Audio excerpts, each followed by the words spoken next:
সে ভালো থাকার জন্য চলে যায়। হাজব্যান্ড ওয়াইফের সম্পর্ক টাকার সম্পর্ক না, ঠিক আছে? সে যদি ফিরতে চায় সে তার চরিত্রটা ঠিক করে ফিরুক, জাস্ট এটাই বলার আছে আমার। সে যদি ঠিক করে ফিরে আসে, ওয়েলকাম। আপনি কি আছেন কখনো হিরো আলম ভাইকে আপনি কি মারধর করেছেন? এসব বিষয়ে এখন কথা বলতে চাই। একটা কথা বলি, সেটা কথা হচ্ছে যে ধরেন এই এরকম একটি বার্তা এসছে,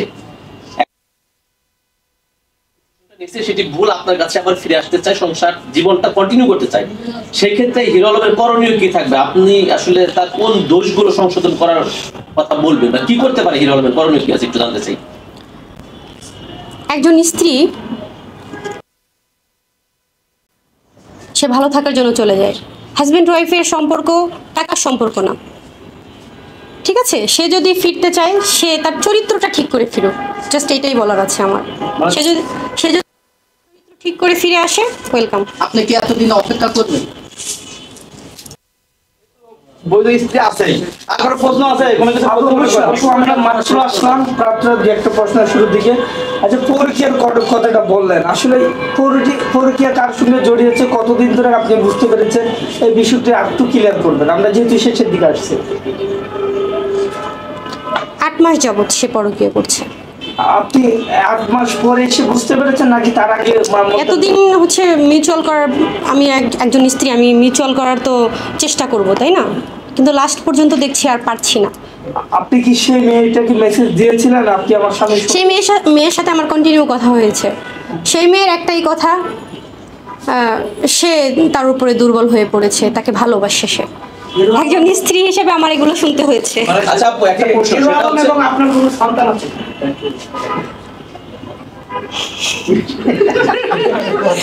ভাই আপনারা আর প্রশ্ন করেন না প্লিজ। আচ্ছা রিয়াপু, একটা প্রশ্ন, একটা গুরুত্বপূর্ণ প্রশ্ন, সেটা হচ্ছে আপনি যেহেতু জানেন 8 মাস যাবত হিরো আলম ভাই একটা পরকীয়ার সাথে জড়িত আছে এবং কেন্দ্র করে আপনাদের সম্পর্কে ফাটল তৈরি হচ্ছে, এখন আপনি অভিযোগটা করেছেন, অভিযোগ আসলে কতটুকু সত্য এটা আমরা বিশ্বাস করতে পারছি না যতক্ষণ পর্যন্ত প্রমাণ পাই। সেক্ষেত্রে আপনার কাছে কোনো বৈধ প্রমাণ আছে কিনা আসলেই হিরো আলম পরকীয়ার সাথে যুক্ত আছে? ভাইয়া তারা হচ্ছে গিয়ে বাসা ভাড়া ছিল, ঠিক আছে? এগুলো তো বললেন না।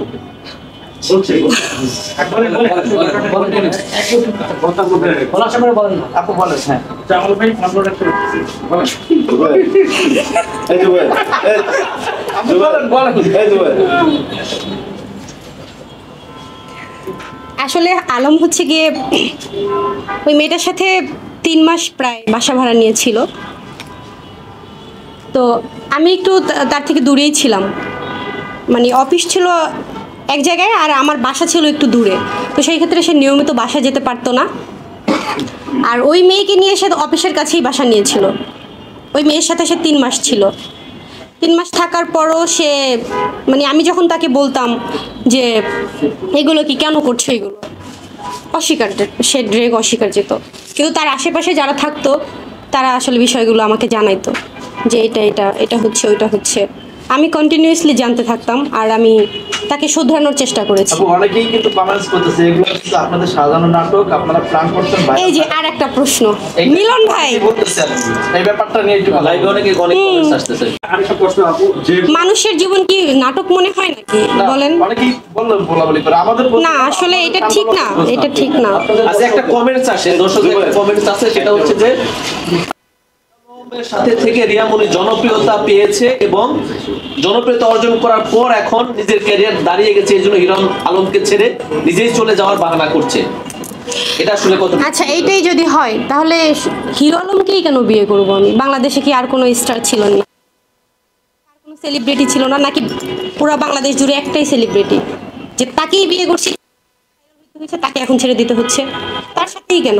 অনেকেই বলছে আপনি হিরো আলমের সঙ্গে গিয়েই ভাইরাল হয়েছেন, আপনাকে রিয়ামণি হিসাবে চিনেছে হিরো আলমের সঙ্গে। এটা একদম সিম্পল, স্বাভাবিক। যেহেতু তার সাথে আমি কাজ করেছি, মানুষ চিনবে, জানবে, যেহেতু তার স্ত্রী, এটা জানবে। এটা আমি রিয়ামণি বলতে না, আমার জায়গায় অন্য কোনো মেয়ে থাকলে তাকেও চিনতো। আচ্ছা, যেহেতু আপু আপনি হিরো আলমের সাথে দীর্ঘদিন প্রায় 3 বছরের মতো সংসার করেছেন, আপনাদের কোনো সন্তান হয়েছে? এটা এই প্রশ্নের উত্তর দিতে চাচ্ছি না। আচ্ছা, সর্বোপরি আপনার কাছে যদি জানতে চাই, হিরো আলমের সাথে এতদিনের সম্পর্ক ধারাবাহিকতায় যদি সংক্ষিপ্ত বলতে চাই যে হিরো আলমের আগেও স্ত্রী ছিল, আপনিও আছেন এবং অনেক ঘটনা আসছে, সেই ক্ষেত্রে যদি আপনাকে বলতে চাই হিরো আলম মানুষ হিসেবে কেমন, আপনি কি ব্যাখ্যা দেবেন? মানুষ হিসেবে এখন যেহেতু তার বিরুদ্ধে আমি বলছি যে সে পরকীয়া করছে, এখন আমি কি বলতে পারি বলেন? সে আমার কাছে এখন কেমন ব্যক্তি হতে পারে? একজন ওয়াইফ স্টিল নাও থাকতেও সে যেহেতু পরকীয়া করছে, সেই ক্ষেত্রে তো সে ভালো না। তাহলে ভালো মানুষ হলে তো আর পরকীয়া করতো না। তা আপনি হিরো আলম আপনার বিরুদ্ধে কথা বলছেন, যেগুলো আপনি ড্যান্স ক্লাবে নাচ করেন, বিভিন্ন হোটেলে, তার বিরুদ্ধে কি এই কাজগুলো করছেন? আসলে এভাবে অভিযোগ করতেছেন। আর আসলে কি আপনাকে এভাবে বারণ করেছিল হিরো আলম? আমি তো ওসব কোনো কাজই করিনি, বারণ করবে কি? এই যে মিথ্যা অভিযোগ আপনাকে দিচ্ছে, সেক্ষেত্রে আপনি পদক্ষেপ নেওয়ার সম্ভাবনা আছে কিনা আপনার পক্ষ থেকে?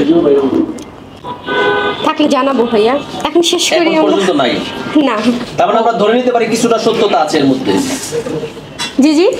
মানে এখন পর্যন্ত আপনি যেহেতু খোলাসা করছেন না, আপনি বারে গিয়ে ড্যান্স করেন বা এরকম কিছু একটা, এবং আপনি এই বিষয়টা আমি বুঝতে পারছি না আসলে, এটা আমি বুঝতে পারছি না। তো একবার প্রতিজ্ঞা করেছে। না, এরকম কোনো বিষয় নেই ভাইয়া। আচ্ছা রিয়াপা, আমার একটা কোশ্চেন। হিরো আলম ভাই যেহেতু বলেছে আপনাদের সংসারটি থাকবে না, তো আপনার ডিসিশন কি? আপনারা যদি সে ডিসাইড করতে চায়, আপনি কি ডিসাইড হবেন? এখন উনি যদি তালাক দিয়ে দেয়, আমার তো কিছু করার নেই, তাই না? আপনার ডিসিশন কি? আমি তার ডিসিশন মেনে নেব। আচ্ছা, উনি যদি তালাক না দেয়, আপনি কি ব্যবস্থা নেবেন? আপনাকে ঘরে তুললো না, সংসার করলো না, অন্য মেয়ের সঙ্গে পরকীয়া করলো, সংসার করতে এবং বিচ্ছেদ করলো না, আইনি ভাবে কোনো সমাধান করলো না, তার মধ্যে থাকলো। এখন সেরকম কোনো চিন্তা নেই, কি ব্যবস্থা নিব, যখন নিব তখন জানানো হবে। আপু, আপনার প্রতি লাস্ট একটা কোশ্চেন, সেটা হলো আপনি এখন পর্যন্ত আলমের থেকে ডিভোর্স হননি, সো যেহেতু আপনার শ্বশুর মারা গেছে, আপনি বগুড়াতে তাকে দেখতে গেছেন কিনা, বা সেখানে যাওয়া আপনার উচিত ছিল কিনা? বগুড়াতে আমি যাইনি, কারণ সেখানে তার পরকীয়া যে আছে উনি ওইখানে আছে, সেই কারণে আমি ওখানে যাইনি। যেহেতু আপনি তার বিবাহিত স্ত্রী, আপনার যাওয়াটা উচিত।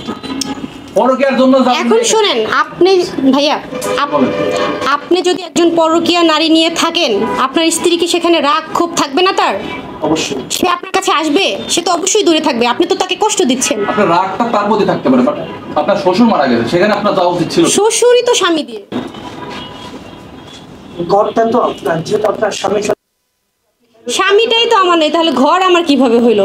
স্বামী তো এখন অন্যজনকে নিয়ে আছে। বের করে দেবেন আপনার ঘর থেকে। না, আমি আমার রাগ অভিমান থেকে যাইনি আসলে, সত্যি কথা যেটা।